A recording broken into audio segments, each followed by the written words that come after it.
অবশেষে গ্রেফতার RG Kar medical college ও হাসপাতালের প্রাক্তন অধ্যক্ষ সন্দীপ ঘোষ। টানা 15 দিন জেরার পর সোমবার তাঁকে গ্রেফতার করে সিবিআই। জানা গিয়েছে, তরুণী চিকিৎসককে খুন বা ধর্ষণের মামলায় নয়, আর্থিক দুর্নীতি মামলায় ধৃত সন্দীপ। আজ সকাল থেকে টানা জিজ্ঞাসাবাদ করা হয় আরজিকরের প্রাক্তন অধ্যক্ষকে। তাতে একাধিক অসঙ্গতি মেলে বলে খবর। এরপরই আচমকা সন্দীপকে সঙ্গে নিয়ে বেরিয়ে পড়েন সিবিআই এর অ্যান্টি করাপশন ব্রাঞ্চের কর্তারা। জল্পনা শেষে নিজাম প্যালেসে নিয়ে যাওয়া হয় তাঁকে। সেখানেই গ্রেফতার করা হয় সন্দীপকে। উল্লেখ্য, আরজিকরে মহিলা চিকিৎসক পড়ুয়ার দেহ উদ্ধারের পরপরই সেই সেমিনার হলের পাশের একটি ঘরের দেওয়াল ভেঙে ফেলা হয় সংস্কারের নামে। অভিযোগ, এক্ষেত্রেও সন্দীপের নির্দেশ থাকতে পারে। কেন তড়িঘড়ি সংস্কারের কাজ শুরু করা হলো তা নিয়ে সন্দেহ প্রকাশ করেন অনেকে। সেই বিষয়েও সন্দীপকে জিজ্ঞাসাবাদ করেন সিবিআই এর গোয়েন্দারা। এই আবহেই আরও অভিযোগ ওঠে, 3 বছরের বেশি সময় ধরে আরজিকর হাসপাতালে আর্থিক দুর্নীতি চলছে।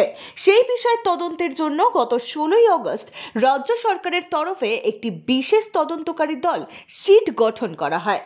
একদিন পরেই উচ্চ আদালতের নির্দেশে রাজ্য পুলিশের পরিবর্তে মামলার তদন্তভার দেওয়া হয় সিবিআই এর হাতে। আরজিকর মেডিকেল কলেজে একাধিক বেনিয়মের তত্ত্ব উঠে এসেছে।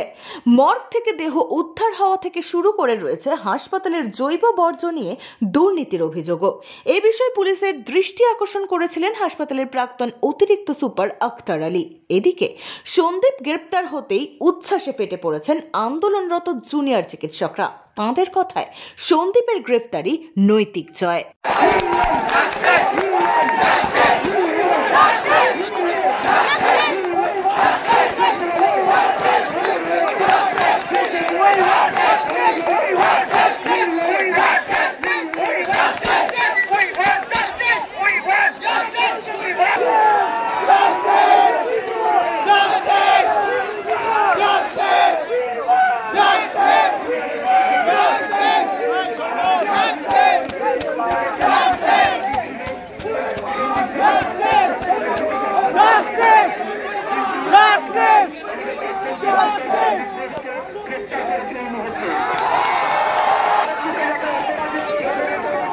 Report, Expose Barta।